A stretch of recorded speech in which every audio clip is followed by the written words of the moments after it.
I'll go right.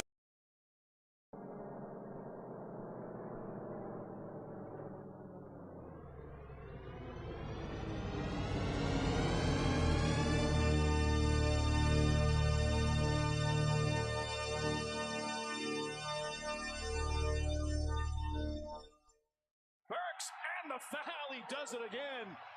And he's got his fourth straight 20-point game.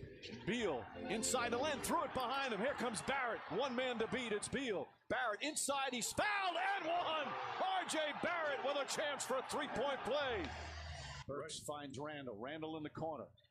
Harris all over him. Randall step back three, puts it up. Shot, it's good! It's good! Randall gets the bounce, and he ties the game with 5.1 remaining. Yeah, here we go, baby. City's looking nice. Weather's warming up. Boy, it feels good that the weather warmed up and we still got basketball here in New York City. It feels so good. And it's not just the Knicks looking sexy. A lot of dresses are out. But once again, it's time for you guys to talk your shit because we deserve this. Finishing the season on 4th place. Man, oh man. But this is your guy, Marcellus Ease, and we definitely are back. And we got a few topics in the docket for tonight. Oh man. The league is on notice right now. I know y'all peeping the fact that they got a lot of the Knicks games right now on national TV pretty much almost every Sunday. We got, like I said before, man, we got a lot to talk about tonight. Topics on the docket for tonight. We're going to talk about the Atlanta Hawks. Do they look a little bit shaky? They spend a lot of money in the offseason, you know? And they got Brogdon, they got Gallinari, but they still look kind of shaky this season because we're 3-0 against them. So we're going to talk about the Atlanta Hawks and, you know, how confident are we feeling going up against them. And we're also going to talk about what was the most important move in the offseason that kind of had an impact on our season overall. Not just the offseason, but just in the regular season as far as transactions. Was it the Derrick Rose trade or the Nerlens Noel signing? Nerlens Noel, that's pretty important right there. That guy has came through very clutch for us this season. And we're also going to talk about the Knicks' closeout ability. We've seen in certain games, especially against San Antonio, and in the past game today, we've seen the Knicks kind of struggle with the closeout.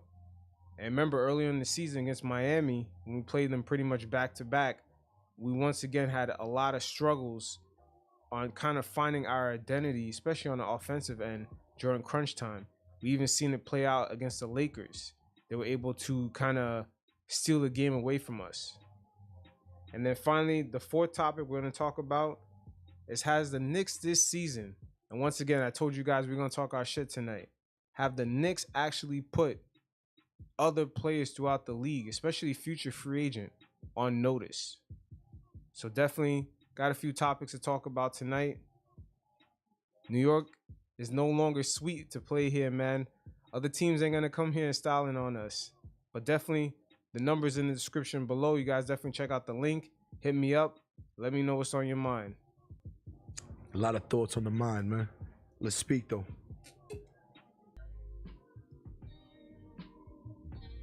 Yo. Yo, what's going on? What's your name?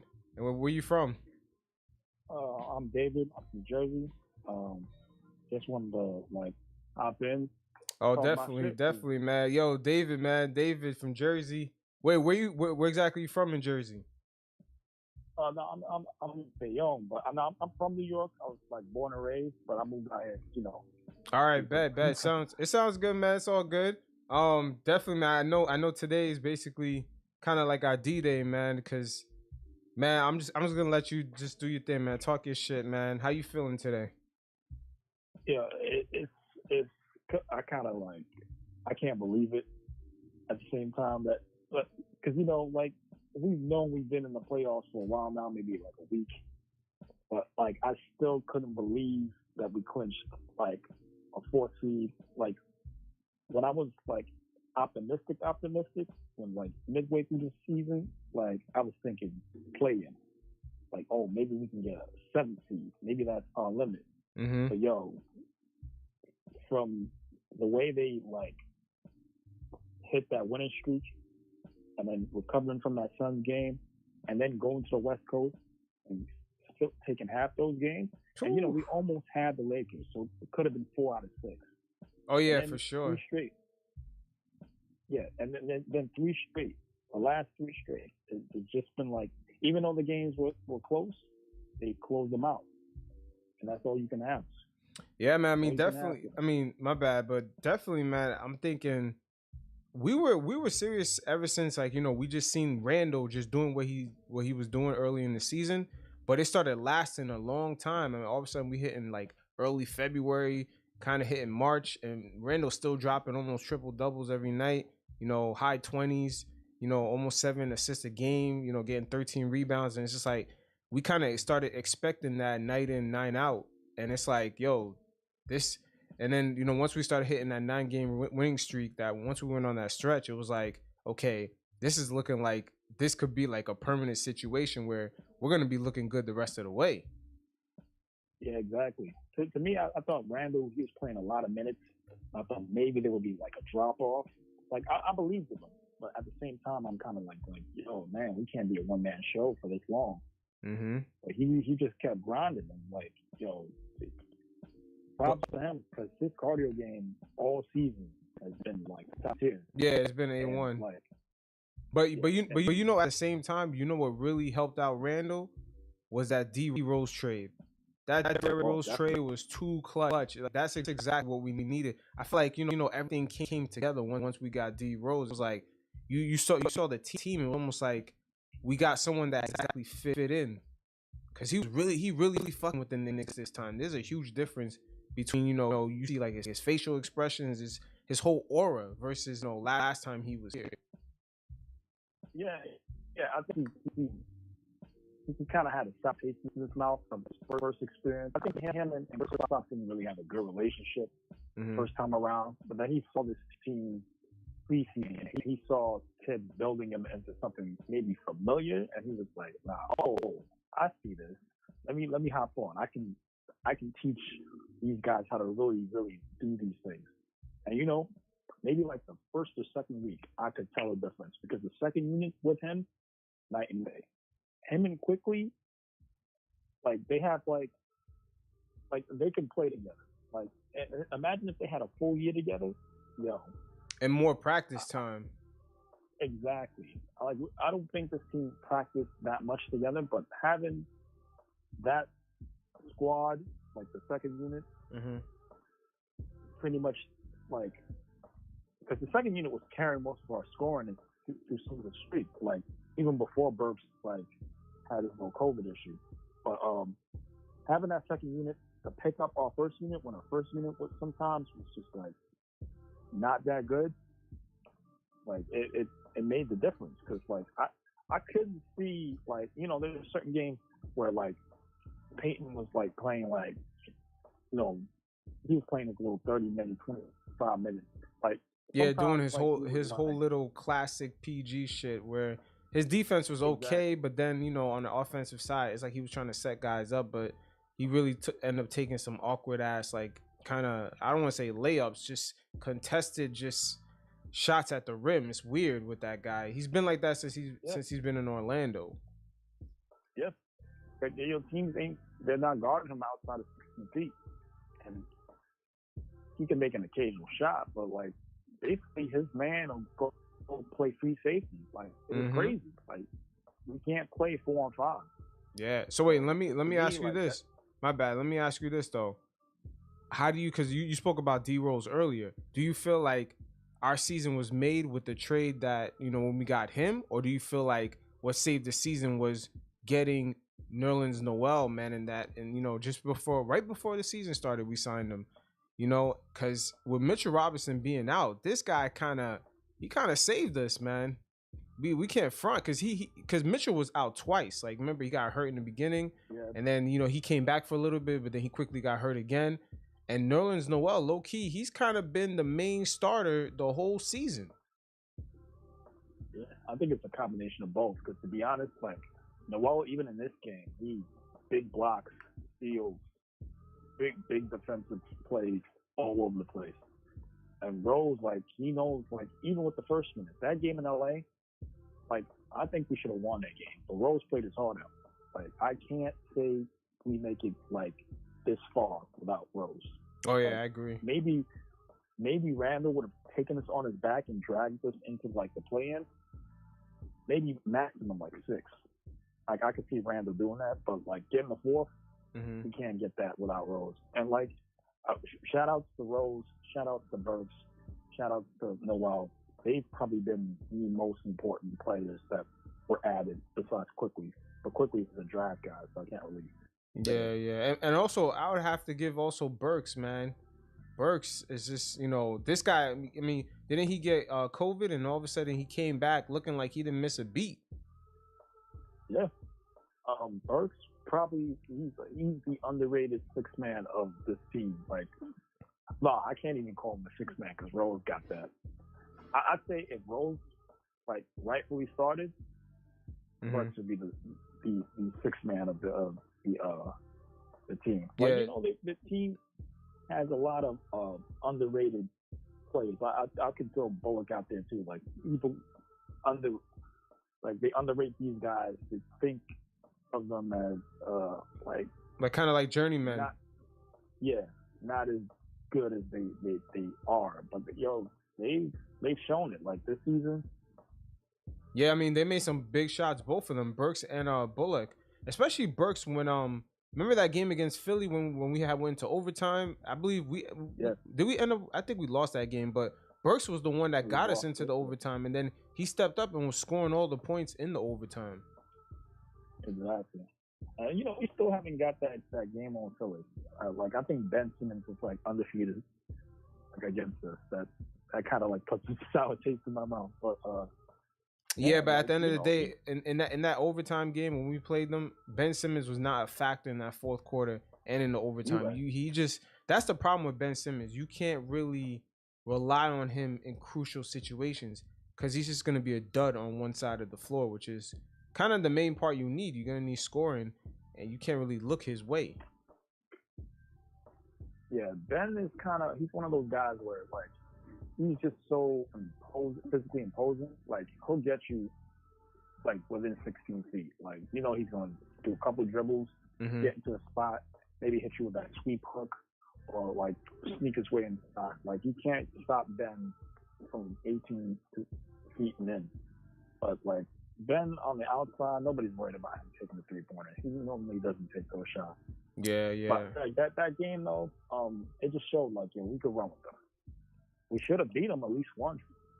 We could run with Philly. Like, yeah, our defense is just as suffocating.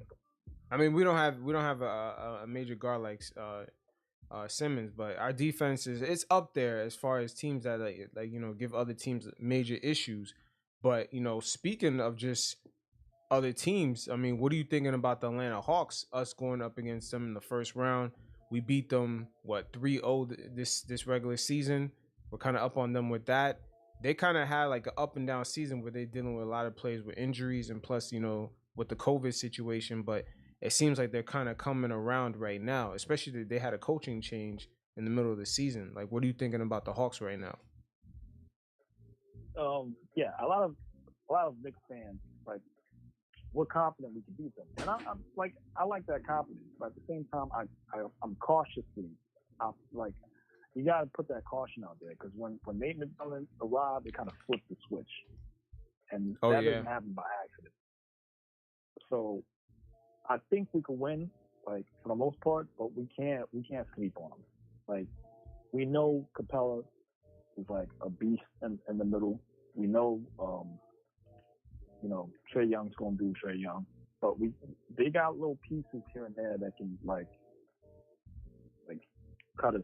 No, I mean for sure they do, but they do have weaknesses also because Capella, he got like a sore Achilles, but I think he'll be fine for that series. But they do have a few weaknesses, including Trae Young. Now, the games that he played against us, he had a lot of turnovers. I think it was the first out of the 3 games that, Trae Young was just turning the ball over nonstop against us. He's been doing that all season. But the thing that's been really saving Trae Young this season is that he doesn't have to drop 30 no more every single night in order to, to keep the game close. He got other players on his team like Brogdon that can help him with the scoring. He got Gallo, was it Kevin Hernier? Like this guy is, on the offensive and defensive end is pretty efficient. They got players, especially they even got Cam Reddish dealing with injury for most of the season. They got him coming off the bench. So they got players, but Trae Young, man, just overall, like his 3-point shooting hasn't been as good as people think it is. Like he's been taking a lot more threes, but he's dialed it back because once again, like I said, he's had help. But also with Trae Young, I think where we can get him at in this series is by making him drive. He's not a good finisher at the rim, not at all. And I think if we could try to take away the 3-point shot and try to get him in there going up against Nerlens Noel or if Mitchell comes back, we can get him to put up some fluky Alfred Payton type looking layups. I should say. Yeah, I hope that's because the best case scenario would be like just us forcing him into the paint and him getting blocked all day. But like, and this is no disrespect to Trae Young, but he's got to stop playing at a rush. Like, I hate his game for that reason. Like the flops, like I don't think it's good for basketball, man. Yeah, I mean, but one thing I have to admit, man, I don't know how the hell he gets as a young guy. I don't know how the hell he gets these calls as a young player from the refs. He gets so much respect when RJ and I see other young players throughout the league. Even Ja Morant don't get the type of calls Trae Young gets. Like I don't get it. Yeah, I think because he kind of looks small and like frail to them maybe. Mm-hmm. But, Trae Young, he's I don't want to call him wiry, but like he's kind of like wiry. He's one of those thin guards that kind of just like when he falls, he kind of think that someone hit him to make him like to make that impact. Mm-hmm. But, he's like professional with the. Yeah, he's a professional flopper. He's on his Vlade Divac shit. Yeah, like I really don't like that about him. But other than that, he's a good point guard, like without a doubt. Like the Hawks wouldn't have gotten this far without him. Yeah. I honestly think like the Knicks could take it, but we just said they have. I think they'll be prepared, but as fans, we gotta know that they have a lot of pieces. Like we just mentioned, Gallo, Hunter. Lemon Pepper Lou. Right. I forgot about him on that trade with the Clippers. Yeah. So they can hit us, so we gotta be cautious because they got their shooters, and they also have Capella, who's just out rebounded. In fact, are you concerned about how we're being out rebounded? Because even today in today's game, mm-hmm. I saw Taco Fall getting a couple rebounds that we should have gotten. Last game, the Hornets game, we were getting well, I wouldn't say that was pushing us around, but we were getting out rebounded and shit. No, yeah, I agree. It was also an issue in the Lakers game. That's how Matthews out of nowhere. The first game, that dude, what's his name? Number 14. I forgot his name. But he was getting rebounded. He's like 6'9". I'm like, yo, damn, what's going on? Yeah. I don't know what's going on, but I don't know if Taj Gibson playing too many minutes. He's tired. I don't know what's going on, but yeah, I don't even know what's the status on Mitch, man. I'm kind of hoping that he's gonna either come back, but it don't even look like it. They're not even talking about him right now. Yeah, I would count Mitch out. To be honest, I think he's probably gonna be out for the playoffs. Even if we get to the finals, I think Mitch is out. Yeah, but the Hawks. But the Hawks are also dealing with injuries themselves because, Gallo got back issues. Cam Reddish, once again, he's going to be out for this series. They're not going to have Cam Reddish, though. But they got other players like Capella. He got kind of a sore Achilles. He should be fine, but they got guys that got nagging injuries. They've been having this issue the whole season. That's why their season been so up and down. Yeah, but, I think Atlanta, what they've done with the pieces that they have, so it's admirable. It's the same thing what we've done most of the season with Rose out, with Burks out, with a lot of people just coming in and out of the lineup. Like we kind of like pushed, we kept it pushing, and then we got the 4, they got the 5. So at the end of the day, I kind of call it even. They getting their people back just in time. We still won't have one. So yeah, but in a way, it should not be even. The Atlanta should have the full advantage because remember in the offseason, they had the most money to spend and they went on a spending spree. And I don't even know how the hell, this season. I mean, I understand they have injuries or whatever, but I mean, we're right on their ass. I mean, we're 3-0 against them, even with all that, and we scored a lot of points on them in all 3 of those games. So once again, they do have weaknesses. They're a good team, but they do have weaknesses, and it's really gonna start with Trae Young, right there at point guard. I think that is gonna. It depends who we put on them to lock them up, but I think Derrick Rose off the bench and quickly, they can put up some points. They can have at least one or 2 games where they really put in some work against Trae Young. Here's a question I have for you. How do you feel about Burke starting for the playoffs? Having Burke start and not play Payton at all. So we have Burke with the 1, and, the regular lineup. And then we have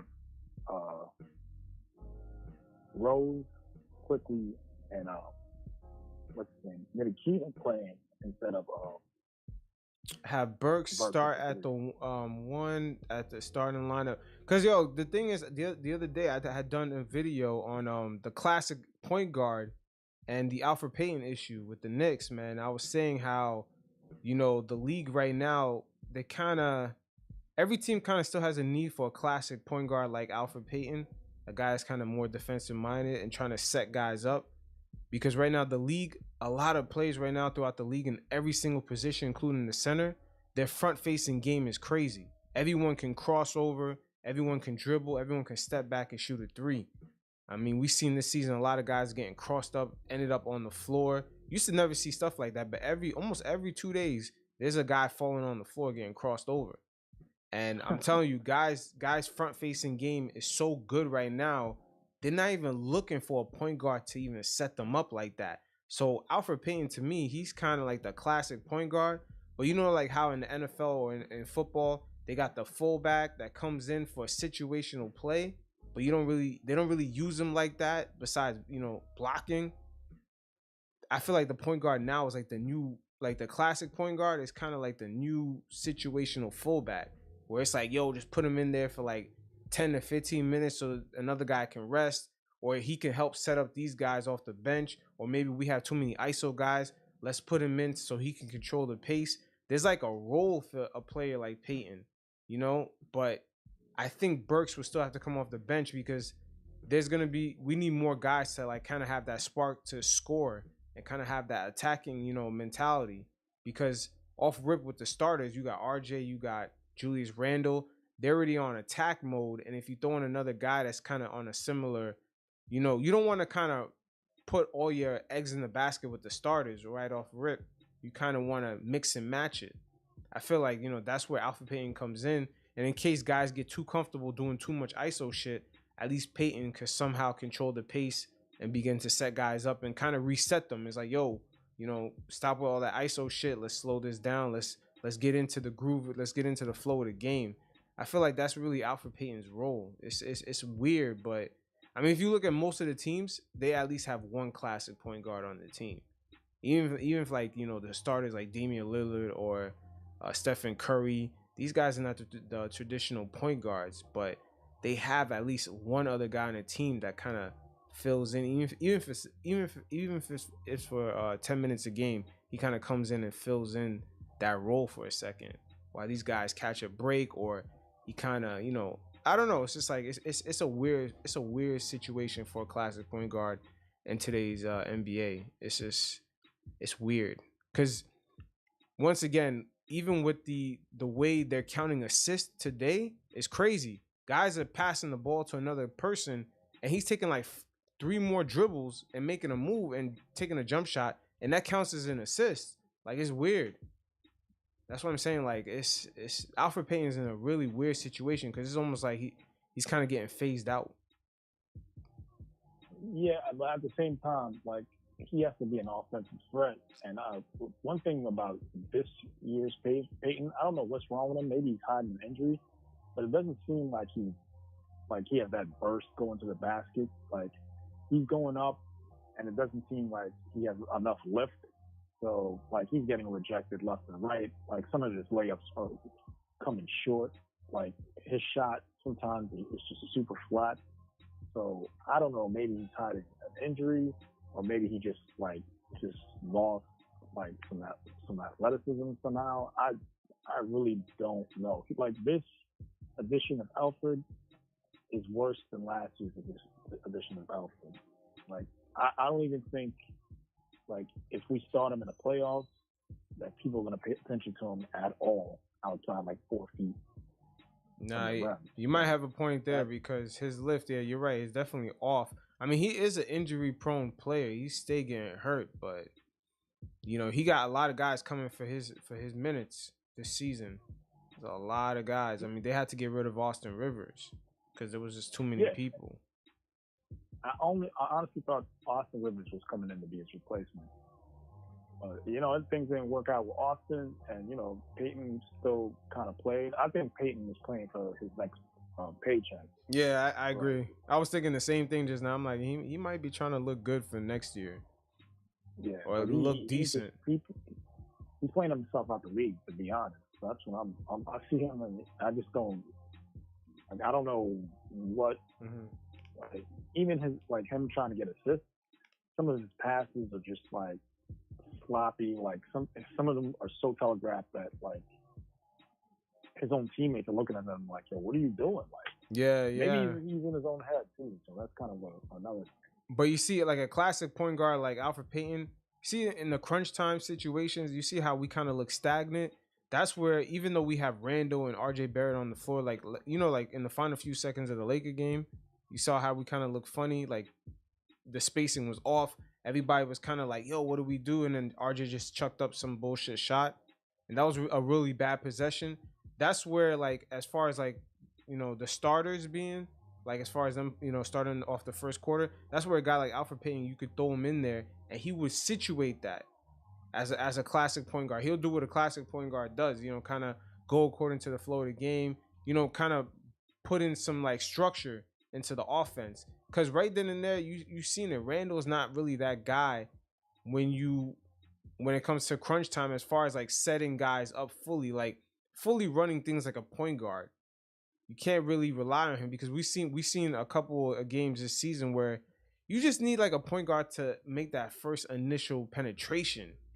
You know what I mean? Then Randall can, you know, then you can pass it out to Randall. But just having Randall just get the ball on top of the key with like 10 seconds left in the game, it's like, I don't know.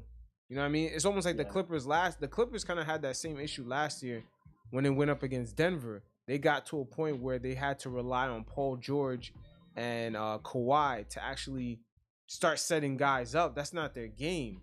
They're supposed to have a point guard like Kyle Lowry or someone that can penetrate and then kick out to them, and they can get a quick ISO move and get a bucket. They're not really the type of guys that you know, crossing people over and then setting up someone else. That's not really their game. It's weird, but it's like I said, it's a real weird situation because guys' front-facing game is so good, but at the same time, when the playoffs happen and the game is slow and it slows down a lot, that front-facing game doesn't work as well if there's no structure. Yeah, I chalk it up to ISO ball. Like a lot of teams do it because, you know, it works with LeBron, but you know, LeBron's kind of he's a playmaker. Like he's one of those guys that like you can do that with. Mm-hmm. Or Luka. Luka's the same way. Yeah, Luka's the same way. Paul George, I to a degree, but it's not like that. And Kawhi, like it's the same. Like, yeah, you would think like they would have that skill, but they're not gonna. They never had the skill to set other guys up. Like it's just that was never their thing. They would get you that bucket, but their skill was never to take the ball on top of the key with 15 seconds left and make a move and, you know, win the game. Like that was never their thing. Their thing is like, someone makes that initial penetration, makes one or two moves, and then passing the ball, and it's a quick one-on-one. and they make one quick move and they do what they do. Yeah, I think that's why they traded for Rondo, because I think Rondo makes that situation a little better. Mm-hmm. You know, you can't depend on what's his face. Lou Williams. To do that. Yeah, Lou Williams doesn't do that. Doesn't do it. Yeah, he has the same game as he them. doesn't do that either. But you know, Pat Bev is still on that team also, and Pat Bev, he's not one of those offensive guys that can create like Rondo can. So I think Rondo on that squad right now like solves that issue when they're in the playoffs. Yep. And this brings me to my other question for tonight. It's like, you know, we spoke about the Knicks playing ISO, Randall and RJ kind of not having any structure in like kind of like the last seconds of the game. What exactly is our identity in crunch time? Like, who's taking the shot? What are we running? We, you know, remember the game against Brooklyn where Randall kind of got called for that travel. He kind of was about to shoot it, then he tried to make a pass, then he got called for up and down. It's just, you know, it's the Knicks are kind of, you know, jittery at the end. It's like nobody really knows what's going to go on, and the ball just get chucked up mad random, and then we end up losing the game. Like, what is our identity in crunch time? Unfortunately, it's pretty much ISO Randall. That's what we've gone with, and sometimes it works. Sometimes he's burned us. I'm guessing that play in LA was kind of like a busted play, because I remember maybe there was like four guys like up top, like by the 3-point line. Like no team gets a successful shot with that wall like right there. Like that's when I saw RJ chuck it, I knew the game was over, because you know you got 4 people lined up right there. RJ was right next to Rose. Like on his other side was Randall, who had a guy right up on top of him, and there was another person on I forgot who the other guy was. I'm just like, if nobody within the nobody by the. I'm like, if they drew up a 2-point play, like a efficient 2-point play, I think they would have tied the game and it would have gone into a second overtime. Yeah, and it's fun. And it's funny. But wait, before that overtime even started, remember that shot that Randall took? Because the Knicks had a chance to win the game because it was tied up, and then Randall had a possession, and Randall sort of kind of threw up a floater that kind of hit off the backboard. Once again, like, there was no real initial play. That's what I'm saying. Like, during crunch time, we kind of look a little funny. Like, that's almost like our weakness right now. Yeah, I think we're too reliant on him to make the play to help us win. Like, in all honesty, like, I think if they had a play where it's designed like around the other guys to get it to him in an open spot, or like him to get it to another guy in an open spot, like, things will work out. But for some reason, we just keep dumping it to Randall and like praying that he can help us out. Yeah, and then once again, this is where I bring up the Alfred Payton situation.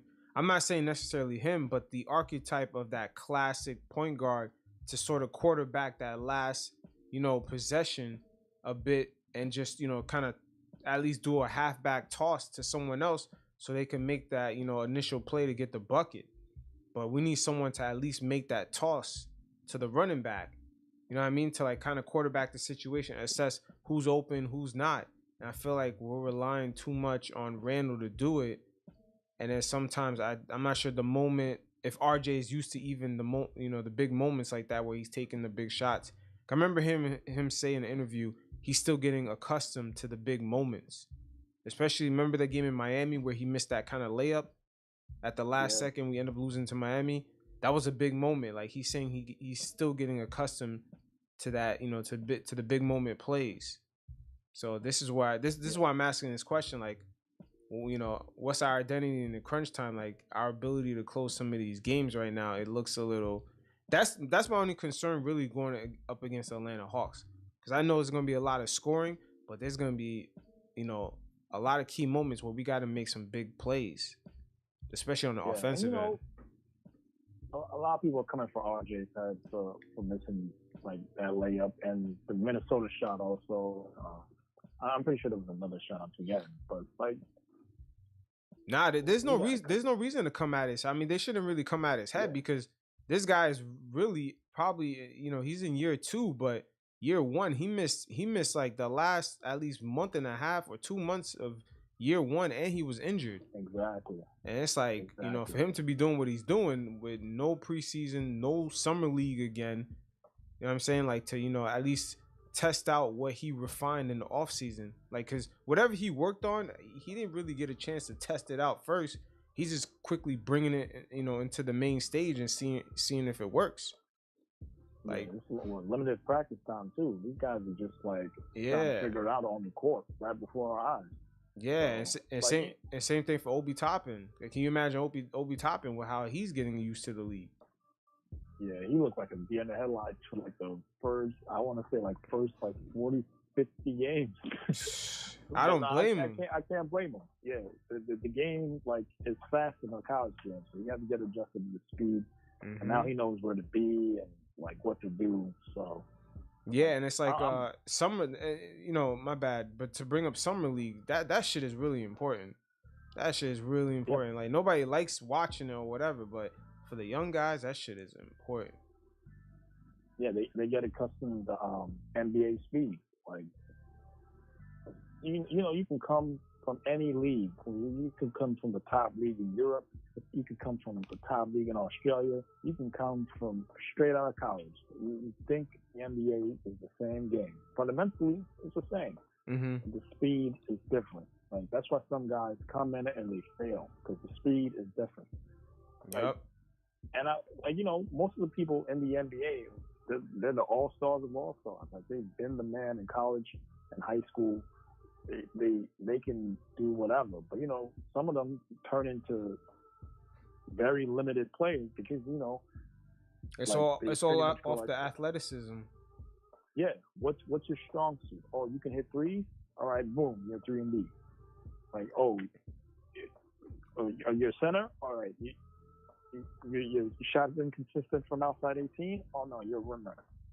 So, at the same, like, but, players that know their roles, mm-hmm. like, they're essential for the league. But at the same time, I know they can do more. You know they can do more. But it's not that consistent. So that's why they don't do it. Yep. The game is just so fast that they don't do it. Yeah, I'm wondering if what's his name? Some of the younger guys, man, can get at least if some of those guys get the freedom, I should say, to do what they need to do from upper management. Because you look at guys like Kevin Knox and Frank Ntilikina, they sort of, even though they just came in the league like in their previous years when they first came in, they didn't really get the freedom of just operating. Kevin Knox did for the first year, but Frank Ntilikina, not really. I don't think he ever got the freedom of just playing a ton of minutes and just learning. Yeah, Frank came from the international game, and one thing I could say about Frank, like I'm like I love him. Like he's a good player. Like he's been like with the team from coach to coach to coach, so they probably taught him different things, different philosophies. So he's kind of been like, okay, what do I do here? What do I do there? And even with this season, his limited minutes, he's coming in, he's doing what he got to do. Coach asking him to play a couple minutes, defensive possessions, no problem, coach. Like, he goes to the corner, waits for the ball, hits threes. He's doing what's asked of him. Honestly, I don't think Frank will be here like after the next season. But at the end of the day, I think he's a guy that I think he'll land somewhere else and he'll find a role. He'll be like a 3-and-D guy or like a defensive specialist. Like, yeah, he's still waiting for that. He's still waiting for that classic point guard, the one I was talking about. He's used to that system where that kind of point guard sets you up. There's a system, there's a protocol. Like, okay, we got to be here. He's looking for that, but unfortunate for him, like he entered the NBA and the league was changing. Like, you got guards now averaging 30 points a game. Even the center is not even like posting up anymore. He's doing crossovers, step backs. He's shooting threes. Exactly. Everybody's front-facing game is crazy. I'm telling you, low-key, the league changed the rules. I mean, they changed the way they count assists. Because I'm telling you, dudes are making passes, and the next guy is taking like 4 or 5 dribbles and shooting, and they're still getting an assist off of that. I'm just like, yo, how they counting this shit now? Like, this is weird. I'm telling you, they changed the way they count assists. They're not counting it like the way they did like 4 or 5 years ago. They're letting guys like kind of make a shake somebody off a little bit, and they're still giving them the assist over that. Like, that shit is crazy. Yeah. Maybe because they know like maybe the assist count would overall like drop tremendously, because the Steph Currys of the world, who are Dame. Yeah, Dame, Westbrook. Yeah, maybe Ja. Westbrook. Like they wouldn't have as many assists if if they counted it the other way. Yeah. Yeah, but just also I want to talk about like the Knicks are putting a lot of teams on notice. I'm not sure if you noticed, like the past couple of weeks, a lot of our games been on national TV. Have you peeped that? Yeah. Yeah, like I gotta laugh. Yeah, because the same network that loves criticizing the Knicks, they could not wait to choose. Because remember, the games that we're on TV on Sunday, we're not part of that schedule. They actually had a flex, and they kept choosing our games. They keep choosing our games over and over. And I'm gonna tell you this: the week that we played the Clippers, we were the highest rated game for that network that week.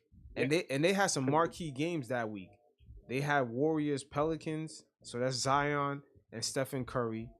They had Nuggets Lakers where LeBron came back, and they had Nuggets Jazz. But yet the Knicks and Clippers still beat out all those games. So I'm telling you, man, they know the importance of the Knicks. And I'm telling you, other players, man, they're gonna take notice. They're gonna take notice, and they be like, there's a lot of star power over there. What's going on over there? Yeah, because I think they know, like, Knicks fans, like, the majority of us, like, we ride for this team. Like, and, like, our eyes weren't watching ESPN. But, like, maybe, like, how many games did we get in the last probably 2 years? Probably none, right? Nah, national TV, and not a lot. Yeah, but like, even this season, when it first started, the first half, you know how they announced the schedule for the first half of the season? We had one game on national TV. Yo, for the second half of the season, we've gotten 6. Yeah, even when they used to throw us in like their Christmas or like any type of bullshit specials they would bring out, like their ratings probably did well. But their ratings were killing. With us? With us? Yeah, I think like when they used to do Knicks, like a Knicks Christmas or a Knicks Martin Luther King Day type deal, what was it on ABC? Mm-hmm. Those games I think would do well, but like they couldn't keep putting this on because like we were losing, and at the same time like a lot of Knicks fans weren't watching them because they're shitting like the ESPN and their family of networks. They openly shit on this team for years. They openly shit on because they understand the value. Like they try to troll. See the basically what they try to do now is that they try to troll the fan base in order to get ratings and clicks. That's what they do. Exactly. They're like, oh, that's where I was getting to. Oh, okay, yeah. Yeah, they're doing this to try to just get us back. Even the whole draft situation last year with the number 8 shit, when ESPN put up that clown meme, I was just like, like I was trying to tell like my homies on Knicks fans, don't even pay attention to that because they're gonna make it into something big. And but you know it's crazy. Why they put up that clown meme for what? For the draft, right? Yeah.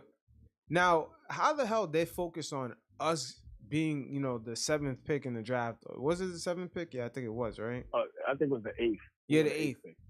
How the hell they clowning us for that, right? But yet nobody knows anybody in the draft because of the pandemic.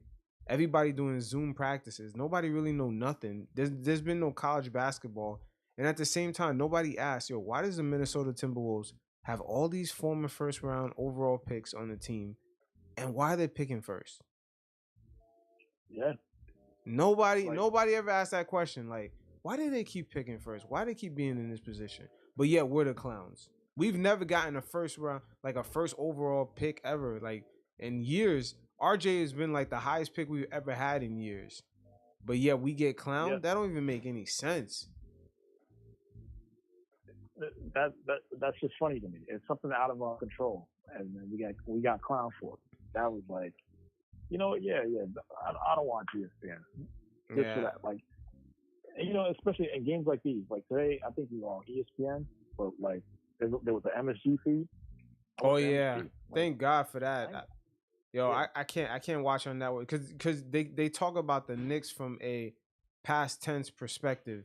Oh, they sucked. Now they're good again. Like that's how they talk about the Knicks. They never really talk about, hey, you know, they've been making moves, you know, all year long, trying to, you know, improve the team. They've been, you know, slowly climbing up, and you guys talk about them from a position of just clickbait. Yeah, they can't help themselves. They can't help themselves. Yeah, but I bet you all the little clickbait stuff that they have on the Knicks, that's their highest rated stuff. I bet you on that. Yep. That shit, So that shit is more clicks than those LeBron. Than you know, trying to convince everybody LeBron's some sort of greatest of all time, you know, clickbait shit. Yeah. This is why I'm hoping, like, yo, if we get a deep playoff run and like this team like hits it out of the park this off season, and like we keep it going, like that's what I hope. Like, so like ESPN can just get off on us and just keep the positive vibe going, man. And it's gonna be like, you know how San Antonio was for years. Like they were just like that respected franchise. That, like, oh yeah, yeah. You gotta be like them.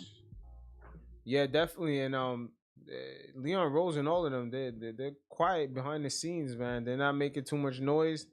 They're not really exposing what they're trying to even do. Like nobody really knows what they're even thinking.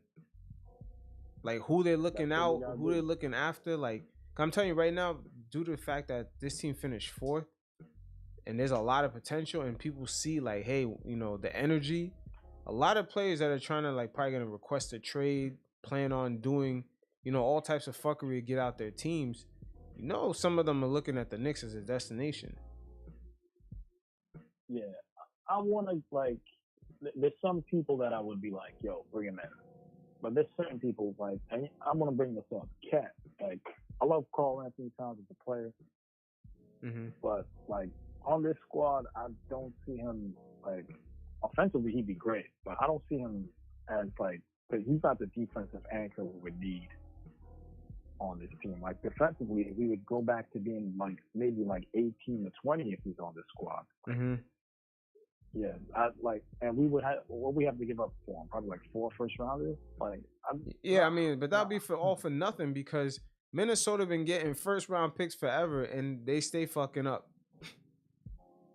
Yeah, I think that's on them because you know they get pieces, and sometimes they just look at the pieces and be like, nah, they'll figure it out.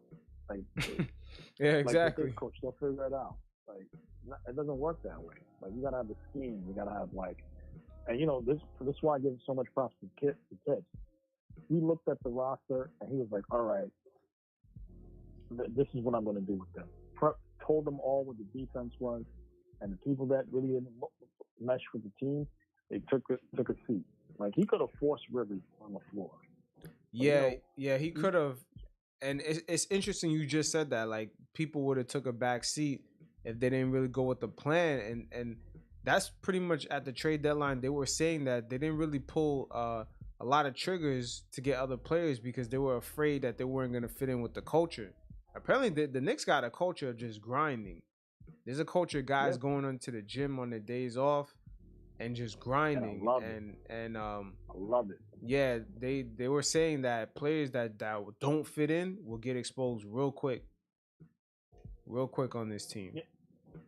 I think a team like this, like that knows like that this isn't like, you know, the NBA is hard, so you gotta constantly like work on your craft every single day. you got to play for your team because this team we don't have anyone. They were saying we don't have anyone that's top 10 all defense that's going to be in an all defensive team. Although I should say Noel, I think he should make it. Yeah, Noel should at least be on the. I mean, I don't know because this season, it's hard to say. Like I don't know how they do the rankings for the all NBA teams. Like if you actually have to play your position, or will they take 2 centers? Will they take 2 point guards? Because no lie, most NBA all teams, especially for the past 2-3 years, they could be all guards, starting 5. Yeah, I just never seen him take the centers before. So yeah, my point was like this team, they played team defense. Like like I've never seen this team like consistently miss rotation. Like Thibs will never let that happen more than 3 plays in a row. If it happens 3 plays in a row, he's calling that timeout. That's what I love about this team. You think that's why Knox haven't played? Yeah, I think that's why Obi hasn't been on the floor for more than like 15 minutes, and that's why Knox is not on the floor. Because when Knox is on the floor, he misses rotation. It's a lot of time, and I don't want to. This isn't a shit on Knox part of the show, but like Knox, like the first part of the season, he was hitting. They were calling him corner boy cat. He was hitting those shots, and I was like, yo, maybe he found his role.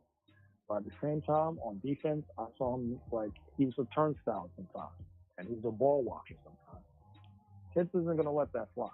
Like at the end of the day, like if you don't play defense, you're just gonna you're gonna fall to the wayside for now. Yeah, because it seems like right now, because we don't have that much.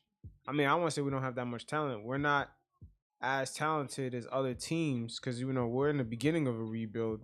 Hard to believe, but I think Thibs is kind of leveraging the defense as like the catalyst of not having a lot of talent, like high end talent. I should say.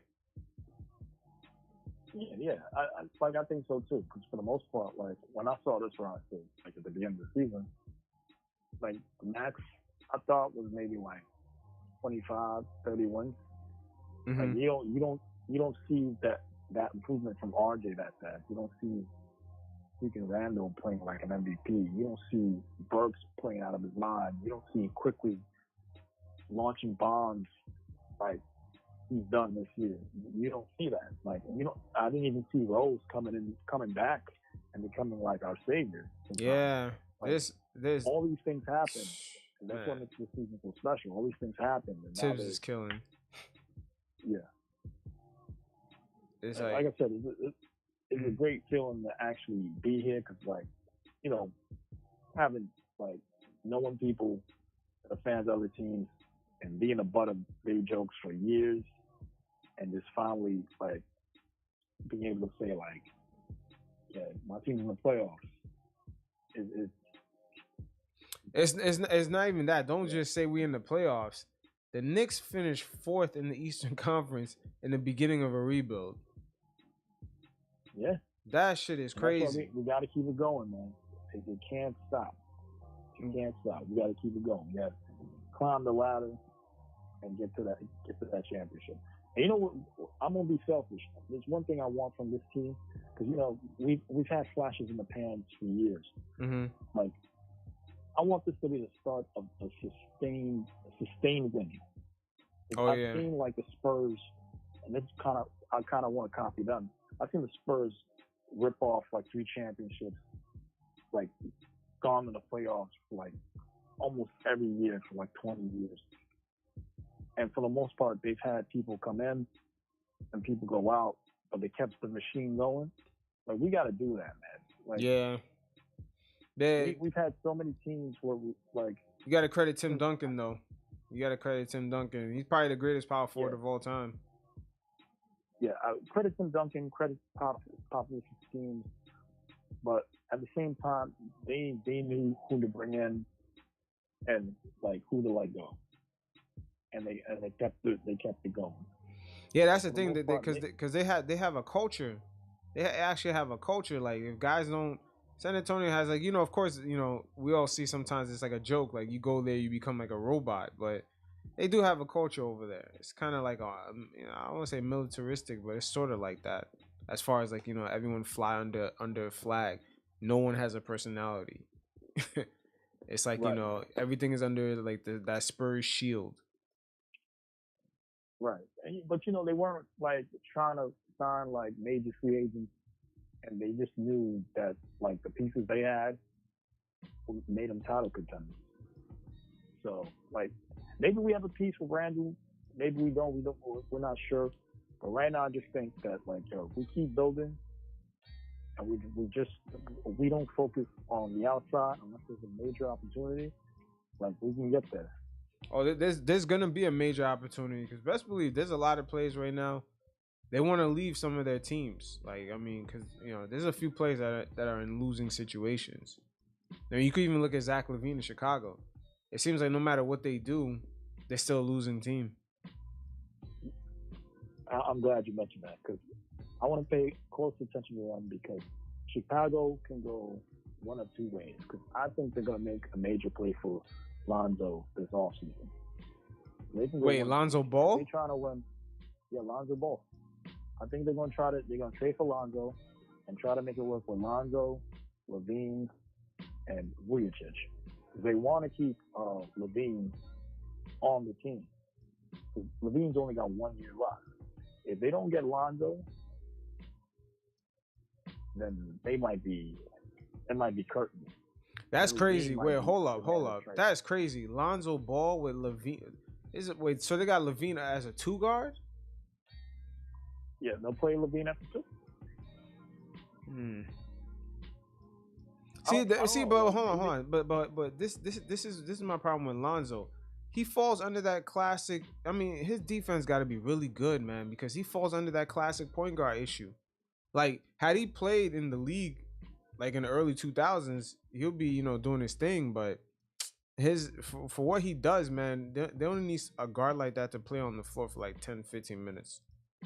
He just passes the ball, but not a lot of guys need that real setup, man, like that. Yeah, but Lonzo's kind of been like, because how he was in LA and how he was in New Orleans, it's kind of like two different guards. Like, I think in New Orleans, they kind of made him the secondary guard. For the most part, they had Bledsoe bringing up the ball. Like, I don't think Lonzo wanted to play like that. And I think for the most part, like the entire season, he's kind of been like just chilling in the background, waiting to go. Like, he's begging for a team to trade for him, and he kind of said maybe the Knicks would be in the bag. So, he didn't think we would have the season we had. Yeah, but I really haven't watched Lonzo too much because I know he's under Stan Van Gundy over there. But how's his offense looking like? Because I'm telling you, man, this is not a lot of room for a classic guard like that. Not in today's league where you got the same person you're guarding dropping 30, 40 points a night. That shit is tough, man. Your defense got to be A1. Yeah, his defense is all right, like, especially his on-ball defense. I can tell you he's way better than Peyton if we had that option. But, like, one thing I don't see from Lonzo that he used to do in LA is he's not driving as much. Like, for the most part, like, he's taking threes. He's hitting them, but he's not driving as much as he used to. Like, he's a guy that could be, like, a triple-double guy if he really tried. And, there's certain games where he pops. Like, he'll get his 33 points and, like, 10 assists, and he's like, oh, shit, yeah, this is Lonzo. And then, like, the next game, he'll get, like, 7. And, like, you're like, damn, what? Yeah, I mean, with him, once again, it's like he falls under that classic PG. The only thing, he has a name. He has a brand. So people kind of get a little hype over that. But he's not, I don't know. Even him with Zach LaVine, it's like, damn, LaVine could just cross guys up and jump over guys. Does he really need, like, a crazy setup, man? I don't know. It's just tough. But once again, the league switched up on a lot of people. The same way the league kind of switched up on centers. Centers now made a comeback, and now the league switched up on the classic point guard. It's like, dog, what you do for, like, we just need this for 10 minutes, man. We got this other starting guard that's not even going to pass the ball as much, but he's going to take, like, mad 3-pointers. Like, that's what the league turned into now. Yeah, like you said, front-facing games for the most part. Like, the only back for the basket centers I really see that's really like doing it is Embiid and Jokic maybe. And I don't really I can't really even count Jokic really because Jokic is kind of just like a playmaking. Like Jokic is just like a Yeah, that dude's a problem. I don't know. He's an anomaly, man. He's just one of those guys. You can't pin him anywhere. Like he's just like, oh nah, you're Jokic. Yeah, man, he's that glitch in the Matrix, man. I'm telling you, last in that bubble, the Clippers ran into that glitch in the Matrix. You know, in the Matrix where Neo just he freaking broke that Agent Smith in the first movie, how everything was like wobbling. That was the Clippers. They looked at him and he's like, they saw everything wobbling. Like he's that glitch in the Matrix, man. He was looking guys off, getting assists off the pick and roll. It's like, yo, should we guard him? Oh no, he's not even looking at this dude, and he still passes the ball perfectly to this open guy. Like it's just it's hard to guard that guy, man. It's hard to guard him. Like I said, he's actually one of those guys in the league that he like athleticism, like he doesn't have that much. Like, but he just beats you on just like craft and just skill. Like that's the guy that like on any team in the league, you need him. Like, but somebody that just beats you on IQ all the time, like. But when you have a guy like that, that's what I say. Imagine Lonzo Ball was drafted on that team. Where does he fit in that type of scenario? It's like, I'm telling you, that classic point guard, man, in today's league, is just, you're not needed for as much minutes. You have a place, but your place is like, it's like 10 to 15 minutes. Even Ben Simmons, we all know Ben Simmons is good. He could attack the lane and average 25 points a game, but it's like, yo, dog, when we in the playoffs, like, what are you really doing? Like, we need you in this fourth quarter to get some buckets. It's like, we can't rely on you, man. It's like, you're not going to be a main factor for us to win this chip. It's like, I'm telling you, man, that overtime game against the Knicks, that exposed Ben Simmons, man. That guy was a non-factor in the end of that fourth quarter and in the overtime. I'm like, how you supposed to win a championship with someone like that? I think Ben, what he does is like he's a fast break type of like I can't even really call him a guard because he's a point forward, but like he's the guy that pushes the break. So he's depending on the team to miss, and then he's the guy that runs it, goes it to the outlet. He does things with the ball that kind of just gets him his point. Like I was saying earlier, like outside of like maybe like 16 feet, like. Ben is not that much of a threat, but like he'll get to this. He'll get to a spot. That's the difference between him and Peyton. Like Ben will get to a spot no matter. Like if he's really pressing, if you don't have a double team on him, like he's gonna get there. Peyton, like Peyton doesn't have that burst, not at all. Yeah, no burst. Like maybe he's gonna have to go to get surgery or something, but like all season from maybe game number one, I looked at him like, why is this shot so damn flat? Like, he can't really get past the guy. Like people ride on his hip all the way to the basket and still be right in front of him. So there's something more. Yeah, he's once again he's a classic point guard. But I'm just wondering. Let me ask you this. What do you think? Because the Knicks are right now, they're in a position where they got Randall, age 26. They got RJ about to enter his third year next year. After a while, like, some of these guys, they're not going to be looking to get younger, rookies, 19-year-old coming in and, kind of learning and starting all over again. They don't really want guys like that. Do you think the Knicks are going to take those 2021 first round picks and trade it and perhaps go after a guy? It can go in a number of directions. Like for me, I think if a trade is available for like a guard, like, and I always think, maybe I'm paranoid. I honestly think that Indiana might be like itching to like shake things up. So I think maybe they like are gonna try to trade Brogdon this offseason. So if maybe the guy like him like becomes available, they can trade those 2 firsts for him.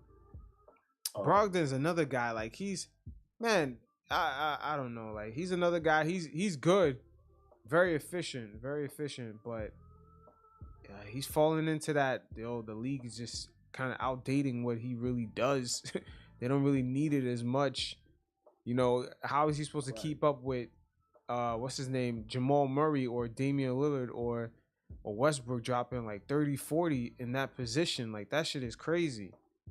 That guy's not gonna drop no 30, 40 when you really need it. Yeah, he's not a number one.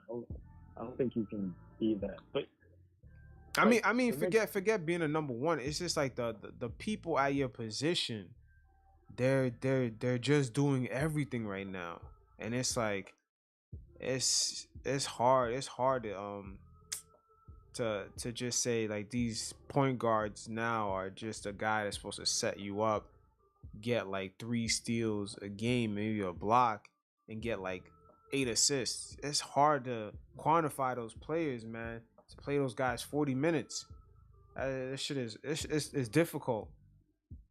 It's difficult. Yeah, you gotta have some sort of LeBron James or Anthony Davis down low that's putting in work to make up the difference. It's just, I don't know. It's just the way the league might have to tweak the rules a little bit. With, I don't know if the hand check or maybe bring back the 3-point line a bit, or change something, or make the spacing tighter. They gotta switch something up because right now the rules and everything is too skewed towards these guards that just drop points nonstop. It's too skewed in their favor. Yeah, but the league loves offense. So that's why they haven't really like. Yeah, but at the same time, the league. Wait, say that again. Like, the league loves offense, but for the most part, I think the refs, they help. A lot of these players know how to, like, certain 3-point plays aren't really 3-point plays back like 10 years ago, and certain, like, that lean-in shot. Yeah. Like even Randall does it. I can't really. Yeah, that's a good point. Like, yeah, because those used to barely, people barely got 4-point plays. Now people get 4-point plays like it's N1s. Yeah. Yeah, back to my point. I think the Knicks, like, there's no way they're drafting. They got 4 draft picks. There's no way they're keeping all 4. I think they're gonna, like, either trade for a player, trade those 2 picks for one. There's 2 first-rounders, I should say. Mm-hmm. Maybe trade down or trade into another draft if they really like a player like low in the draft, or maybe trade someone like maybe a Knox and a pick for a better player, and then like maybe draft a bench guy and use the other second-round pick to draft an international guy that we'll never see. I never understand that pick, man. International guy that we'll never see. I never understand that pick. Those picks barely work out, man. Like, they work out like 1% of the time, man. Like, it's like even for Luka to pop up to do what he's doing, that's really rare. Yeah, the Luka ourselves, we're kind of banking on an international pick, and we're hoping he works out. But the thing, they signed him to an Austin Rivers deal, which kind of. It's all him to make it work out. So he has 1 year to show them something. Yeah, I mean, but for the most part, I feel like, some of the NBA front office people kind of overrate the international players. For the most part, it's only been a handful of guys the last 20 years that actually been nice. Like, I'm talking about like coming from Europe. Like, guys, there's been more Mario Hezonias in the NBA than Lukas or Dirk Nowitzki's. And even those guys... Right. I mean, even Dirk, when he first came in the league, he wasn't really that good. Yeah, but if you think about it like this way, like international players that hit are like beastly. You think about Antetokounmpo, you think about Jokic, you think about Luka, you think about. I mean you shouldn't count the Giannis pick, because picking Giannis 13 is not crazy. I'm talking about guys who picking like Mario Hezonja with the 5th overall pick. Those type of picks. Oh, yeah. Like, I've seen too many of those picks, and it's just like, ain't nothing gonna come of this. Like, you think you found a Dirk, but that shit is really rare. Even for the KP situation to end up working in our favor, that shit is rare. Like, that shit is rare. Yeah. There's been way Yeah, more European bust than anything. And then here, I got a question for you then.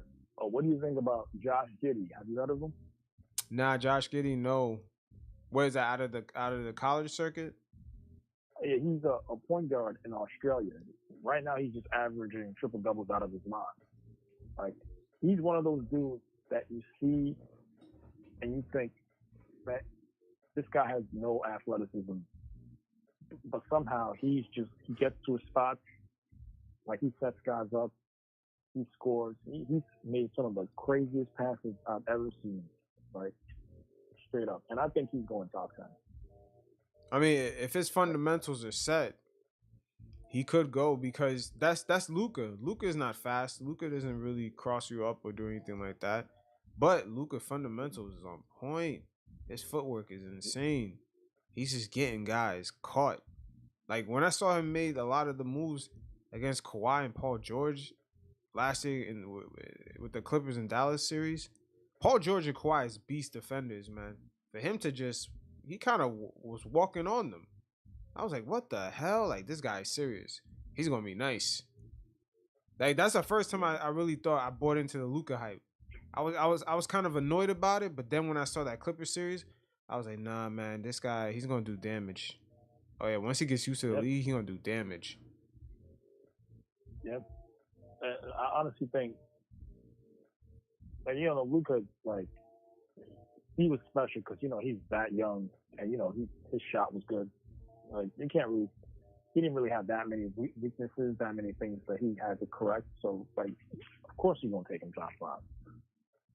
Like, a lot of these other international players are just, they're kind of a little too optimistic on him because they have more things to correct.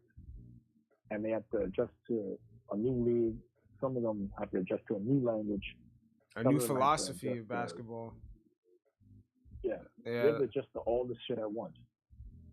So, there are not too many Lukas. You're right. Yeah, it's real tough because the philosophy in America is more individual based. Over there is more team based. That's why Frank is so confused at times. I knew Frank was gonna be confused with the whole individual ISO one-on-one shit.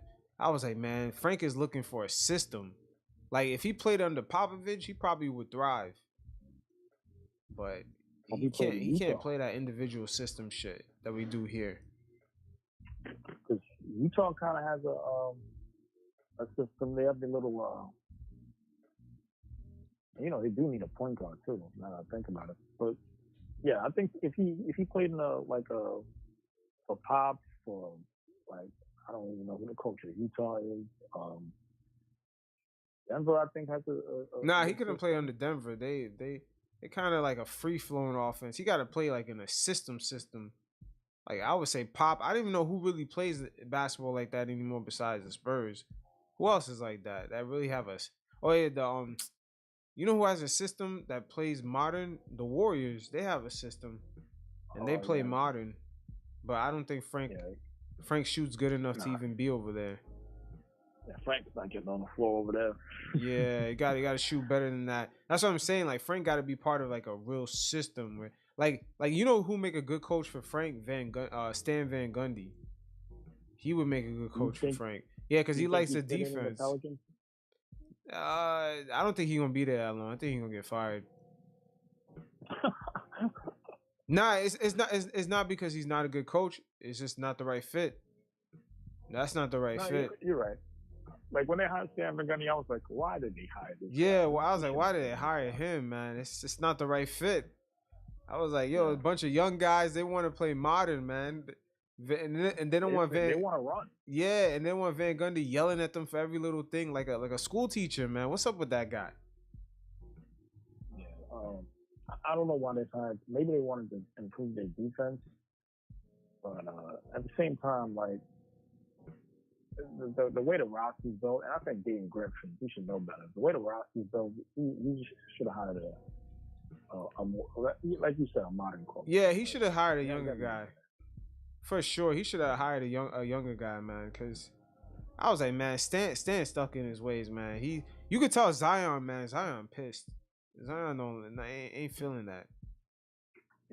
Zion's gonna be there for a while though. Like, yeah, it's set up for him to be can't really there. complain. Yeah, the NBA does that on purpose. They set up systems in place to keep guys where they're at. Randall is a rare exception. Like, even Randall, him re-ing up with the Knicks, that's, you know, when his contract comes up again, he's not eligible for the super max. Not unless he Nah, because he left the Lakers. He's not eligible. Oh, so he's getting just the regular max. Okay, no, that makes sense. Because if he plays one more season, because then he's eligible. I heard he has to play one more time. I heard like if he plays this season and gets an extension immediately, he'll make $100 million less than if he plays out next season. Yep. And then becomes a free agent. Yep, exactly. Well, which is crazy because he would have to risk injury in himself for another year. Yeah. That's a dilemma, but you know, Magic Johnson kind of did that to him, kind of let him walk for nothing. Yeah. But going back to Randall, man. He did that to get LeBron. Say again? He did that to get LeBron. Yeah, but he also he could have kept Randall. He could have made he could have traded Luol Deng and kept Randall, but they chose not to. They chose not to. That's the thing. They chose not to do it. They could have got rid of Deng's contract because Randall was only gonna hit them for $12 million on their cap. That's nothing. But they wasn't really trying to go all out for dude. They wasn't really fucking with him like that, man. To be honest with you, they had him as the backup center on a contract year. Like, that shit is crazy. Yep. Yeah, like they wasn't really fucking with him. And what's his name? Luke Walton. You know, he doesn't know how to coach players like Randall or what's the dude in Sacramento right now? Marvin Bagley. He don't know how to coach those type of power forwards. No, yeah, he don't. Yeah, he's like, yo, it's funny because Luke Walton is like a young Don Nelson. Didn't Don Nelson tell Patrick Ewing he wanted him to be finesse? 100% finesse? Like, that's Luke Walton. Luke Walton is that type of coach. It was like, yo, you doing too much. Like, you need to shoot quicker and shoot more. Like, those type of coaches, they never understand the talent that they got in front of them. Just use what the guy can do. Find a way, but they just stuck in their ways. Yeah. But you think for the 2 draft picks we got this year, you think they should definitely move them? You like the spot that the Knicks are in because there's gonna be expectations for next year. Now that we're doing good this year. Right. Like I'm in the camp that I think we still need to draft a point guard because like free agency, like I never will push all my chips in free agency because we were rumored for Van Vliet and that didn't happen. Season before, we all know that freaking Durant debacle. Like we can't think that even if we offer this player a contract that they'll come. Like even if the culture is like better, we gotta like at least have like a backup plan. So my whole thing is we draft a point guard, and I think Jared Butler. I don't know if you know who that is. Nah, I don't know who that is. Sorry? Nah, I don't know who that is. Who's that? Jared Butler, like the Baylor Bears won the national championship.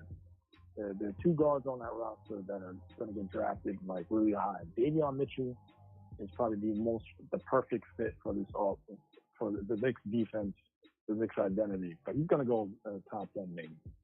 Jared Butler is a guy that he's kind of quickly-esque, but he plays defense.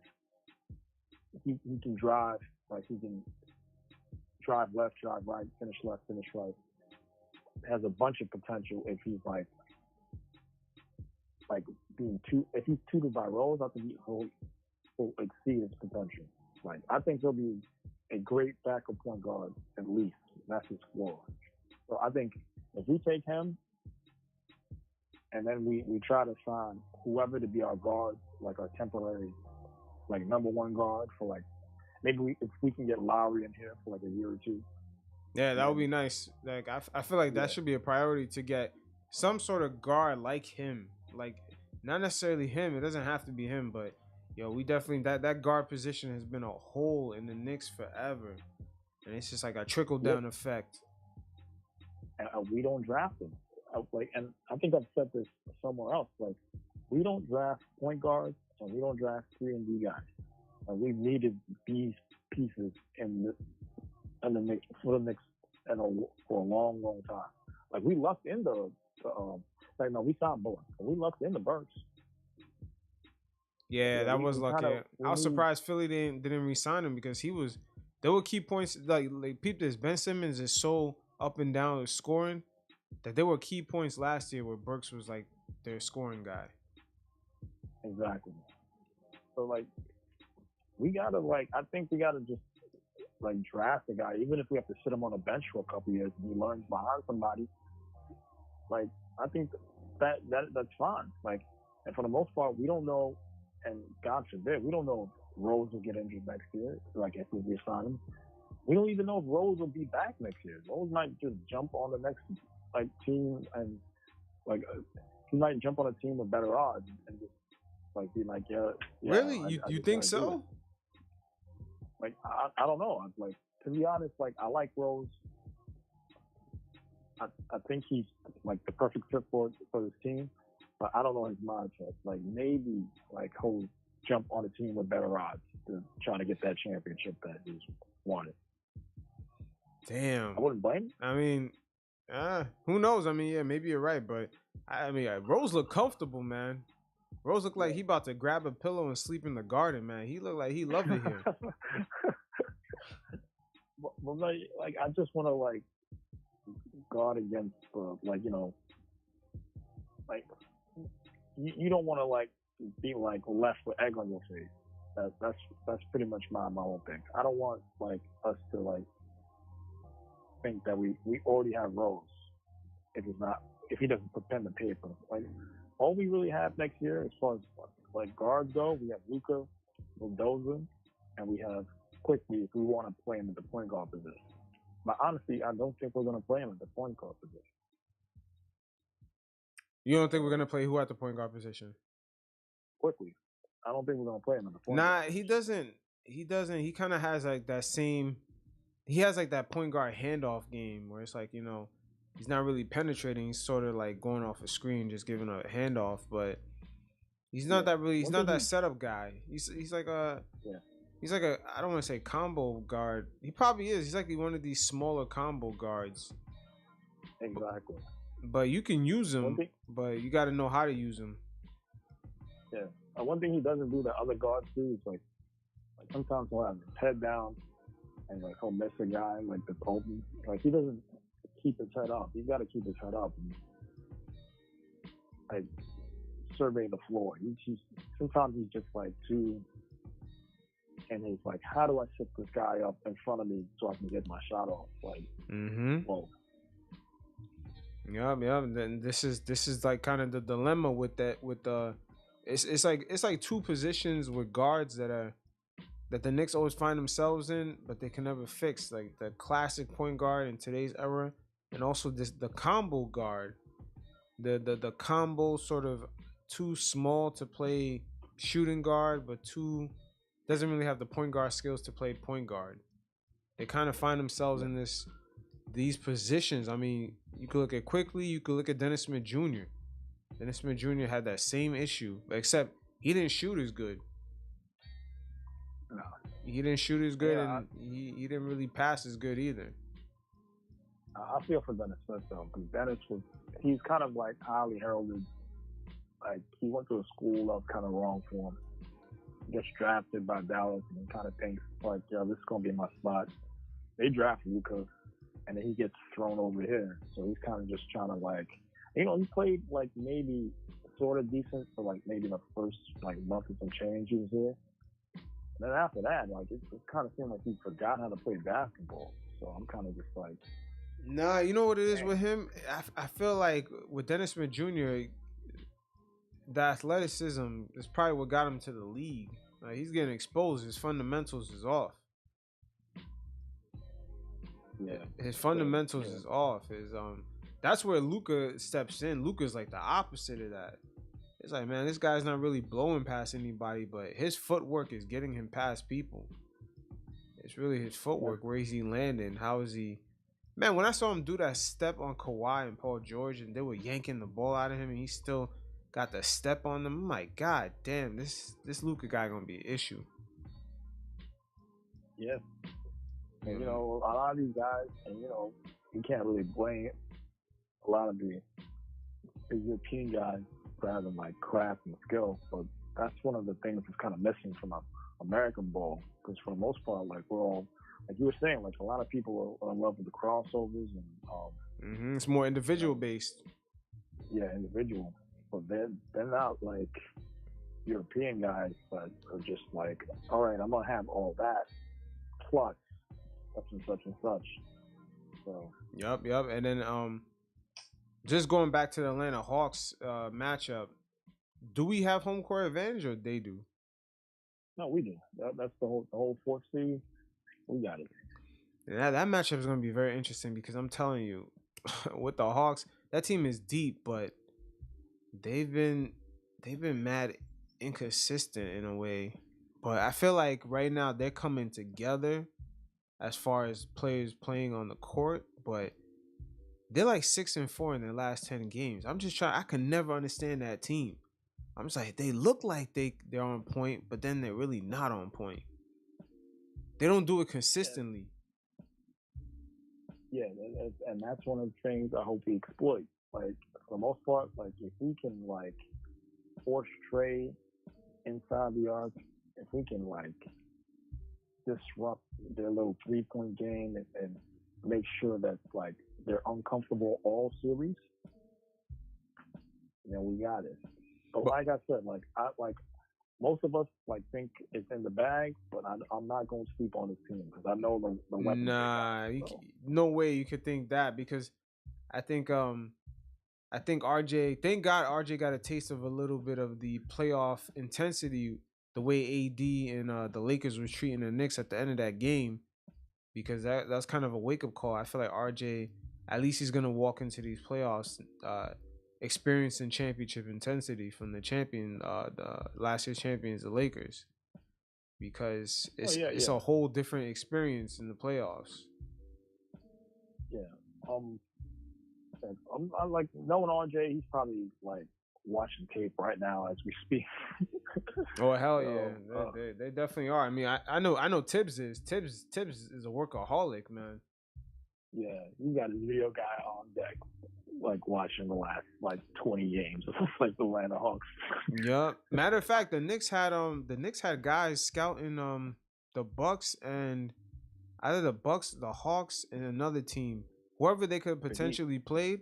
They already had guys scouting the team since like I think a week ago. That's smart. That's smart business. You gotta know what your next opponent is and who your next opponent like. What are they doing? Like, what are their tendencies? So you can match it better against them. It's pretty much trying to get the upper hand. Like, basically. Like, you know, football, they do it all the time in football. So. Yeah. And then for the game one, who do you have as the guy that's stepping up outside of Randall and RJ and Rose? Like, who do you have as like the surprise guy? Is it Burks, Bullock? Yeah, I think it's got to be Burks, or even Quickly. Like, Quickly, like I'm not gonna chuck it up to rookie nerves, but for the most part, I think he's kind of like still trying to like shake the rust off, because you know he missed the number of threes today. Hell yeah, he definitely did. Stride as far as coming off that injury, the ankle injury. I think it's gonna, because like I told you before, the first unit's kind of been the entire season. So if Burks and that second unit comes out and they're consistent, like we can get this game if they come out consistent. But if they come out flat, then we might have a problem. Yeah, especially in that third quarter. I don't know what the fuck they be doing back there, man. If they had some some Budweiser or something, or they cracked open a beer, like they come out that third quarter lazy as fuck. I'm just like, yo, like what happened? Yeah, even the fourth quarter today, like when we didn't score for 5 minutes, I'm looking around like, where did the offense go? Like, it's not like these guys like on like it's not like Tatum's in the game like stopping you. Like, what's going on with y'all? But Yeah. that's the thing. We gotta like have like guys showing up, and it's gonna depend on like whether Rose works quickly, like if Toppin plays, if he can get some good plays. Like I can say like I can depend on Gibson for the good putbacks, good box outs. Like he can make the plays that matter, but I can't say I can depend on him for like 15 points per night. Like that's not Gibson. That's not who he is. Nah, Gibson is the modern day Kurt Thomas for the Knicks right now. Exactly. He's just that steady vet that's gonna come in, maybe give you a good solid 10 minutes, and he's clocking out. That's all he got. Yeah. And it's like it's hard to rely on that. So that second unit, man, they're gonna have to come out big because it can't be all Randall and it can't be all Larger. Yeah, I'm just wondering how the Knicks are gonna treat this Atlanta Hawks bench, man. It's kind of scary, man. You got Gallinari and Lou Williams coming off the bench, and I mean, thank God, what's his name, Cam Reddish is not playing. I mean, I'm surprised how deep Atlanta is. Huh? That's the first I heard of it. Like I thought Cam Reddish was playing. I thought he was good. Nah, he's not gonna be good for this series. I mean, he might be good for the next one if they make it, but nah, he's not playing this one. He definitely has an Achilles issue. Oh damn! All right. Yeah, I mean that's from the last I heard. I looked it up on Roto World. But they've been battling injuries the whole year. That's been the problem with this team. They've been battling injuries up and down the whole season, but I'm wondering if the Knicks can. I think that's everybody though. Like, nah, but with them it's been a little extra because with them they've been battling the injuries and the virus at the same time. They got hit with it. I think they had one of their games canceled. Because remember, Atlanta is one of the places that was like kind of ignored the whole. They weren't really closed. Yeah, the whole state of Georgia was just like, nah. Yeah. Florida too. I'm surprised the Magic and the Raptors were good because the Raptors were playing down there for like all season, but Yeah, the Raptors. I mean, they were good. Yeah, that's a team that got fucked over for 2020 because everybody they play is on the East Coast. Is here, Philly, Boston. They gotta hop on a plane for everything because they're in Florida. Like their whole travel thing got messed up this season. Oh yeah. Yeah, that's the reason why they're so bad. Yeah, they went from like what an hour away to like 3 hours away. Yeah, by plane. That shit is crazy. It's like it's like they every stretch of their season is a travel. There's no East Coast stretch where it's like, we hopping on a bus. We got 2 days off. We could stay at home because we just got to hop on a bus for 2 hours to go here. There's none of that. There's just it's just every day is a travel, or they got to stay in a away city just to go to the next game because either way they go back home. Home is not really home. Yeah, I feel you. Hopefully the world gets back to normal and they can go back to Toronto and do whatever they do up there. Yeah, definitely. How you feeling about the MSG? You think it's gonna be rocking? You think they're gonna allow people to fully go back into the stadium, or it doesn't look like it's gonna happen in time? But from what I heard, I think it's around like 30-something%, 35 maybe. So it's not gonna be like full. But I still think Knicks fans are they're gonna come in ready to go because like a lot of us, it's been like 8 years. A lot of us have been like starving for this. So Yeah. The Garden's gonna be louder than most. I think most of these the playoff teams like arenas are gonna be for the playoffs because especially game one. Yeah, it's gonna be nuts. But I mean, definitely, I think this series is a winnable series. But What's something that you think that we can't get away with in this series? Turnovers. Turnovers. I think, I think Julius has been like great, like all season long. But like, if he's in a moment where he's getting doubled at the wrong time and they're expecting the pass, they're gonna sit on that cross court pass he likes to do, especially if it's the Bullets. If they, I'm just hoping that they can draw up plays, especially during crunch time, that doesn't put that man in a spot where he has to do that, because it's curtains. We can't have like these turnovers where like they're running down the court and there's nobody to stop them, and that's like easy twos. Like we can't give those up. Yeah, So, especially to me. I mean, we can't light up on defending the three. We can't lighten up on that at all because they got way too many guys that can just kill you from three. But I think the blueprint for that is the way they played the Clippers. So I think maybe they might be able to shut the Hawks down. And it all depends on whether these guys are like red hot. Because there's some games where like you just can't stop it. Like I remember there was a Charlotte game where they missed. I was like, what the but it happens. Yeah. I'm hoping it doesn't happen in the playoffs, and it happens. Yeah, definitely. Well, what was your name again? Name's David. All right, David. Yeah, I appreciate you, man.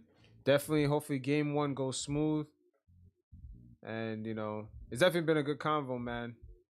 For sure. Yeah, man. I'm glad I was able to get on. Like I've been following your channel for a long time. All right, Brad. Appreciate you, man. I'm trying to have this open where I can hear from you guys, man, because it'd be interesting to see what you guys what you're thinking, where your head is at with this team right now, because the team is in a very unique spot right now because we're supposed to be in the middle of a rebuild, but we kind of jumped up like 2 steps right now because with the players we have with Randall and just RJ where they're at, they're not really looking to be getting younger players next season. They're just sort of, we need more polished players to come in and be part of the team. Right. I still think that can happen though. Like, there's some players, like you said, there's some players that are looking to be traded. And, they can probably pick some pieces up here and there and trade some loose pieces off that we currently have on the team. With a pick maybe. Get some picks later on down the line. But yeah, it's all possible. We just have to like trust in the workings of Leon Rose. Exactly. You nailed it right in the head right there. We gotta trust in that because sometimes you know how things are. Like now that we're in the playoffs, as soon as we make a move in the off season, if it doesn't go according to like what people think is good, the reaction is gonna be harsh as fuck, man. Especially coming from the larger media outlets, man. The reaction is gonna be crazy because the expectation has been set. It's like, oh, we made the playoffs, we finished 4th. Now our moves better start to reflect that. Yeah, definitely. Because ESPN got an itchy trigger finger. They ready. Hell yeah, man. They go from laughing at the Knicks now, and then next season there's like, oh, why aren't the Knicks chasing the championship? Like, we gotta be ready for them. Like to me, I'm like, that's why I hope like we become like what the Spurs once were. Just like that model franchise, and no one. It's a possibility. It's a possibility because I'm telling you, everyone they have around in the building, like the Leon Rose, the William Wesley, like they got really good people in the front office, and then they got in the coaching staff. That they got that guy from Utah. I can't even forgot his name, but he's real good. Johnny Bryant. What's his name? Johnny Bryant. Yeah. Oh yeah. Him. Oh my God. Like I read his story, man. I can't believe he really just came up with his own developmental program, and players just started picking it up. It was like, yo, you have your own program, and he's like, and he just started his own business. It's like, matter of fact, I do now, because it's like it's really respected. Much respect to him because he's made a lot of players.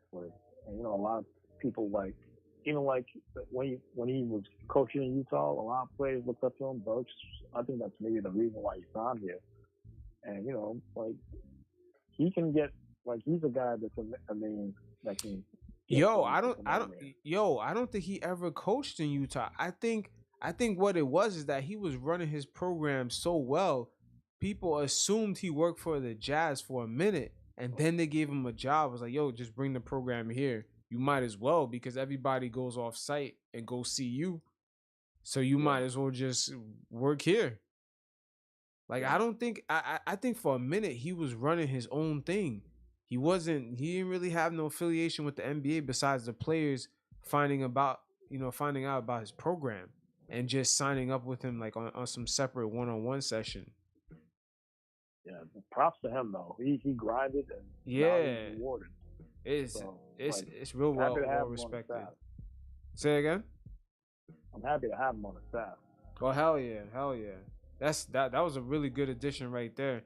That's when I see the improvement of RJ, I'm just like, I'm thinking about all these guys that's on the team, the Kenny Paynes. Like, it's like, yo, the Knicks really got a good fucking staff. Yeah, and even Woodson, man. Woodson, he did his thing. Was it 4 months he came back? He brought the good juju back. So, shout out to Mike wherever he is.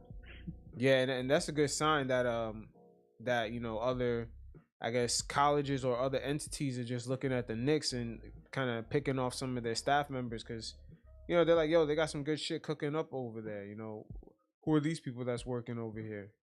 Because Leon really got that reputation, I see. Yeah, but at the same time, I hope they don't. I want to keep Kenny Payne, because I like Mitch, and I want to see him here, and I want to see what a full season of Kenny Payne with Mitch, with Obi, what would he turn them into? I've got to know. So I'm hoping Kenny Payne sticks around for a long time. I'm hoping Johnny Bryant sticks around for a long time also, because I know he's great with the players, especially the guards, and he's a good dude. Have Thibs. He's a guy that's a screaming type of coach. And to go from him to Johnny, who's a guy that'll tell you straight. He's not a guy that'll scream at you. You need that yin yang. Yeah. Okay, what were you going to say? And that's a good point, you bringing up the development, because that's something that us Knicks fans are not used to, is that we get guys and we actually build them up into almost the same way the Spurs build up Kawhi. You actually build up a player. That's low key another way of getting good players. It's like, you got to have a good program for the guys to go through, basically, when they come in the league. We never had that. We always had to go get another, team's player that they build up. We just paid extra money to get them, but we never just did that shit in house. Yeah, I think that was one of the fatal flaws of the last regimes. I don't know why they didn't have that in their heads. Oh, what are these other teams doing? Oh, player development. They never looked into that. Nah. Especially Toronto. That's a team in your division. People wonder why their players are so good. Yeah, I don't even know where the hell they find some of these guys. They found Pascal. They found OG. I'm just like, shit. They just, Masai Ujiri he's going in. He's finding these guys. They trusted Kyle Lowry out of Houston, and they put themselves in position. And think about it this way: there were 3 guys that remember Wichita State. You watch college basketball? Nah, I really don't. I kind of wait till these guys come in, and then I kind of start to look at them. Then I'm not too big on college basketball. I'm gonna explain. There's this team. A couple years ago, Wichita State was they're a team in the boonies. I don't know. They were the Cinderella team. They had 3 guys on there. Clancy Early. I forgot this other guy's name. But let's just say, long story short, 2 of them were on the Knicks, and 2 of them failed tremendously, flat on their face. Boom. The third one was Fred VanVleet. He went to Toronto, and now he's balling. Think Oh about yeah. that. Shit. 2 of them went to the Knicks. One of them went to Toronto. Damn. He's the only one still in the league. You know what?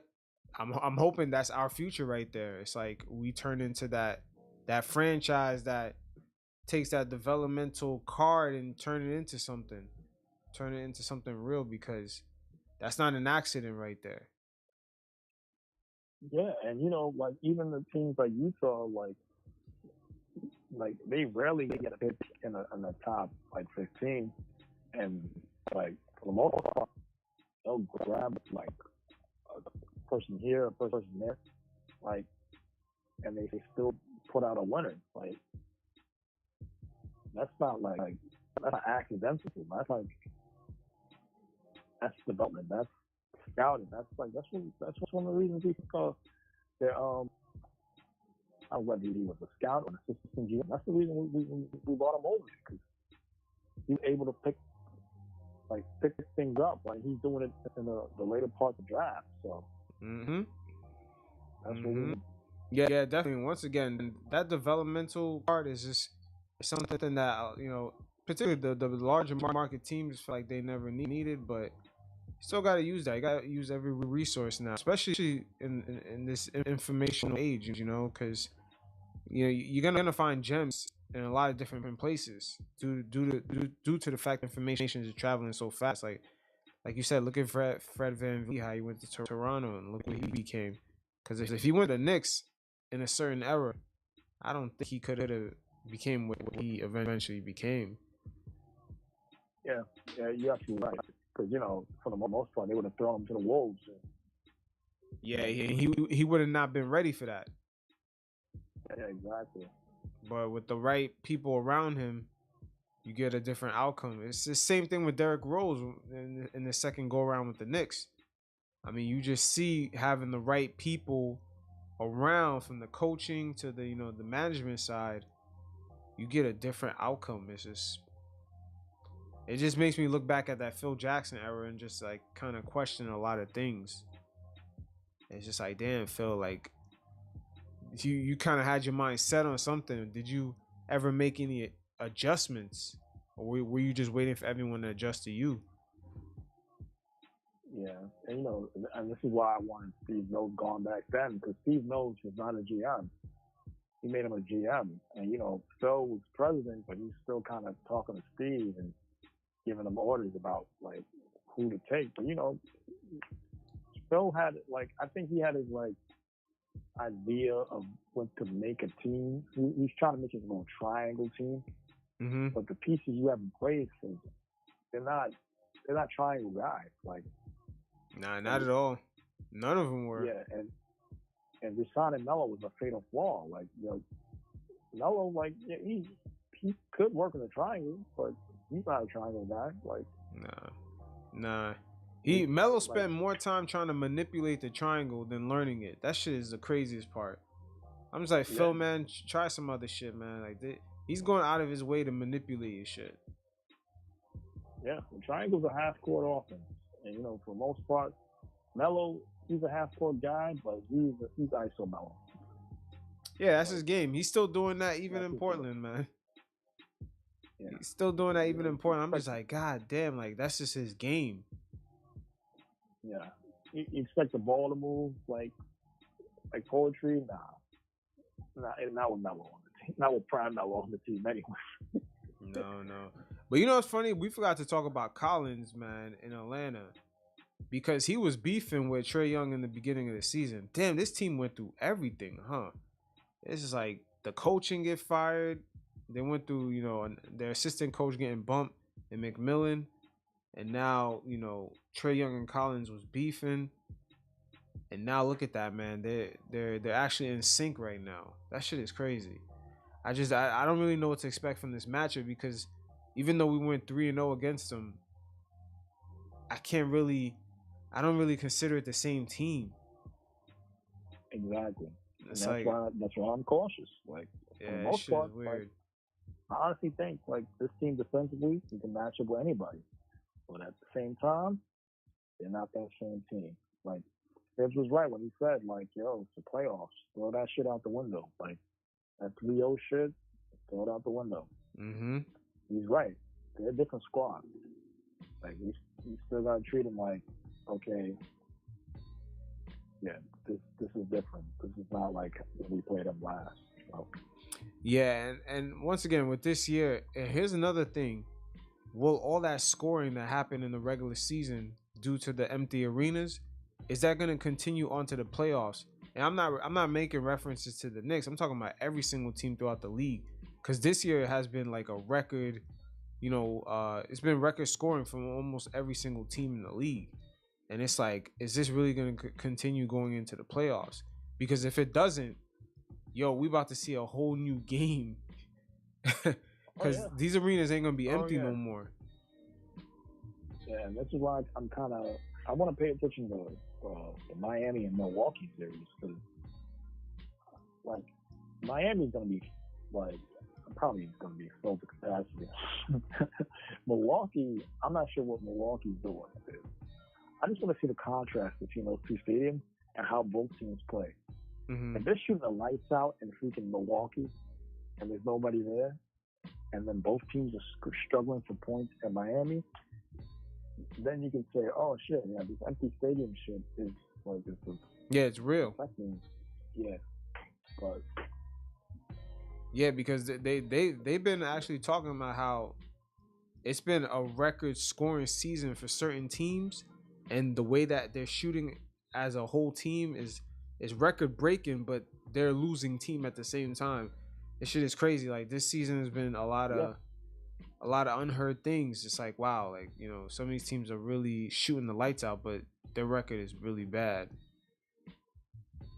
Yeah, and like for the most part, like before the season started, like I would look at percentages and be like, well, 36% is a good percentage to shoot from three. 37% is a good percentage to shoot from three.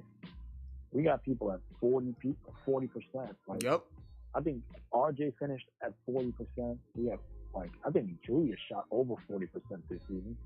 Like, I'm pretty sure you can go all over the league and find like people that shot 40% from three this year. That's nuts to me. Yeah, that's crazy, because I remember when they had fans, some of the best 3-point shooters were shooting like the upper 30s, barely 40. But now like dudes are shooting 44. Like, what the fuck? Yeah, it's like like Klay Thompson. To me, he's probably one of the greatest shooters I've ever seen. Period. Mm-hmm. Like, I don't think and maybe I'm wrong, but I don't think he's ever had a season where he shot 40+%. He's probably looking at all these people right now like, oh man, wish I played this season. Yeah, I'll be at 50 right now. But, and that's another thing to look at for next season. When they start handing out these contracts to these free agents, are they really gonna be paying them for what they did during the pandemic, or what they could really do when there's a crowd around and the game goes back to normal? That's another thing. I'm just like, because some of these guys are hiding behind the fact that they were playing inside of a gym that was kind of empty. Yeah, that's also true. And this is why I kind of I think this, I want this whole team back, minus Peyton, next season. Mm-hmm. But I think if things go back down to earth, like the Bullocks, the Burks, the Barretts of the world, the percentage is gonna go down. Like, to me, getting to 36, 37% is not bad at all. But how far? If RJ drops to 34%, are we all gonna be on his ass? That's the thing. It could be a wake up call. It could be a reality check. Yeah. Especially Randall too, because Randall at his position shooting for 40%. That's incredible. But if he drops down to 33. But something tells me Randall's for real, because you see the transformation. There's definitely been a transformation. Like, he transferred his body. He's really been putting in the work. You could see it. But like you said, you don't really know because everyone's breaking records, and a lot of teams that are breaking records are still shitty teams. That's the craziest part. That the way a team is shooting is record breaking, but yet they're a bad team. Yeah. I mean, look at Stephen Curry. Look what he did this season, and he's nowhere near MVP. That shit is nuts. But it's correct. It's correct though, but it's crazy to think at the same time. Yeah, and for the most part, I think Steph, like, he probably wouldn't have gotten the scoring crown if Clay was there, or if like his team was like a higher seed, because he pretty much just grabbed the team, put them on his back towards the end of the season. It's just like, I'm just gonna just try to like do as much as I can to get us as far as we can go. Yep. Because I don't think Golden State's going far this year, but yeah, props to Steph, man. He played out of his mind, but no, yeah, he definitely did. Yeah. And also, I'm thinking, oh, yeah, go ahead. No, I just see his numbers coming back down when everyone's back. Yeah, that's all I have to say. Oh yeah, I mean for sure, because of course, the atmosphere and also Klay Thompson, some of these other guys are gonna have to get some shots off, and plus I think the Warriors, they're gonna make a trade eventually. They're gonna get rid of maybe Wiggins, maybe Oubre. Maybe they're just building these guys up to trade them because those guys are way too inconsistent to be on that team. I see one of them coming off the Bucks. So I think Oubre, this might be the last year of his deal, maybe. No, yeah, it is. It is for him. Yeah. So yeah, him coming off, like he'll probably won't be signed back, and Wiggins, like it's hard to see anyone that'll trade for him. The Warriors have multiple picks. I think they have Minnesota's picks, so maybe they can sucker somebody to take them. But at the same time, they better either have to take something back and maybe give up multiple picks. I don't know how that shit works, but yeah, they better. They better do that because that Wiggins experiment, that shit ain't working too long.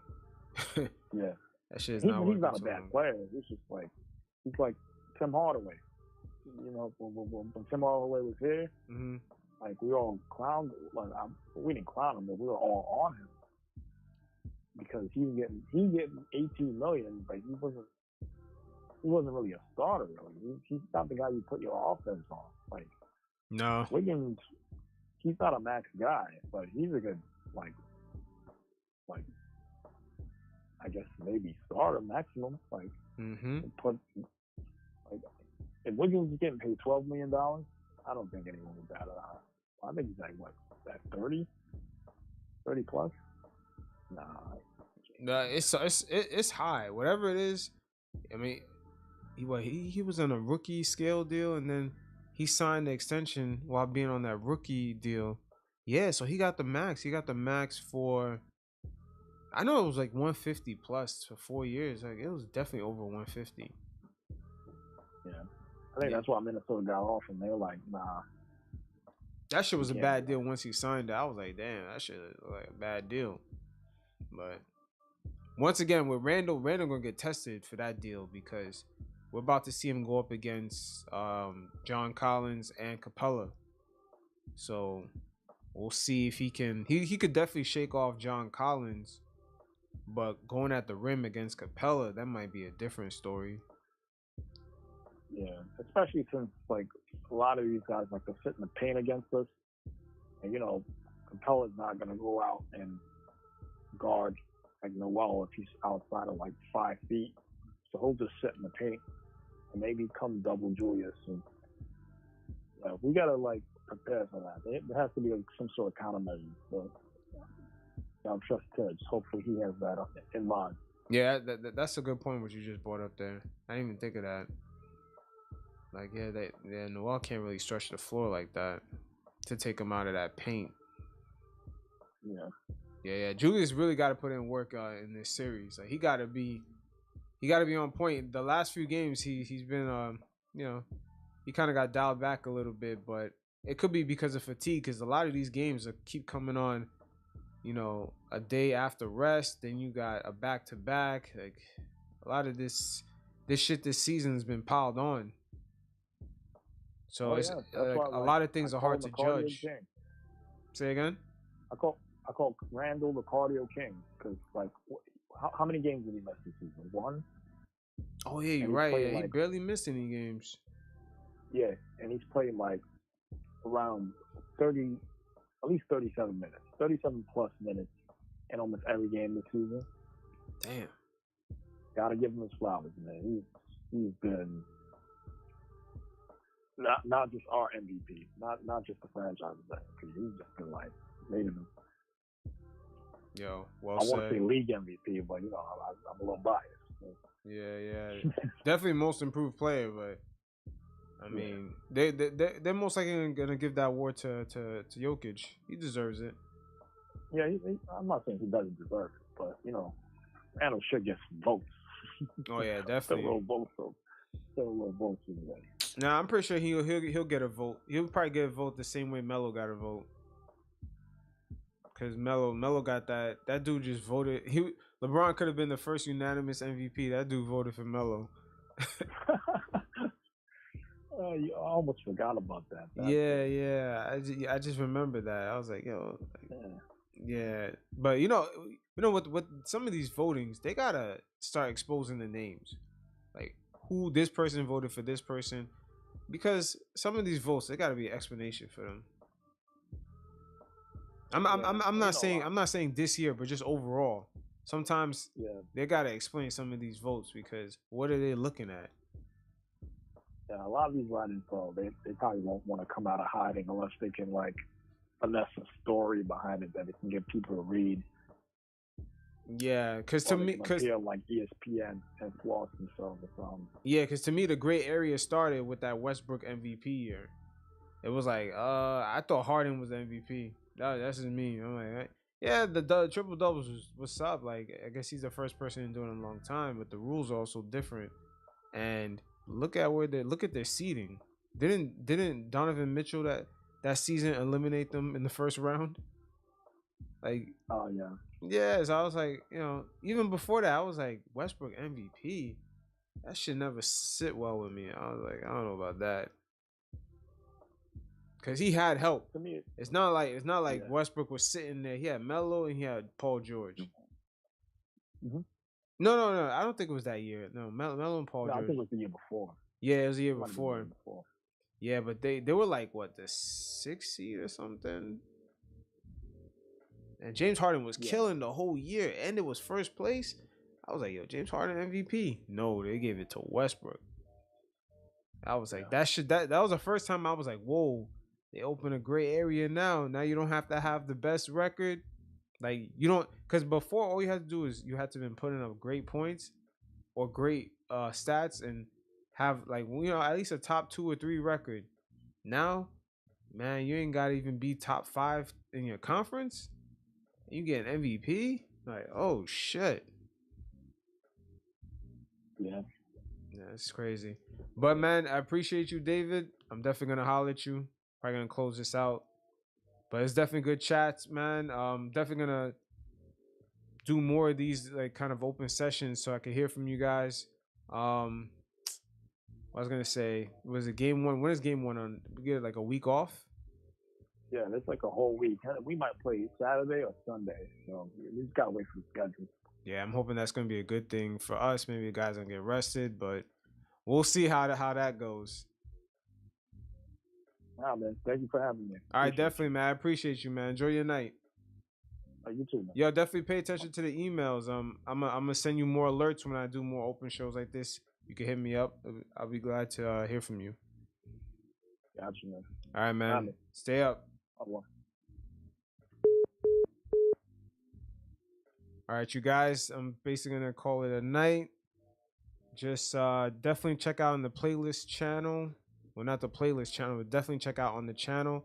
There's playlists of other videos I do. It may not come up on your feed. And definitely, once again, sign up for the email list so I can send you guys alerts. Because sometimes you guys don't get notified when I go live. And it is what it is. Hopefully, game 1 goes smooth. And until next time, you guys stay safe. This is your guy, Marcellus Ease. Peace.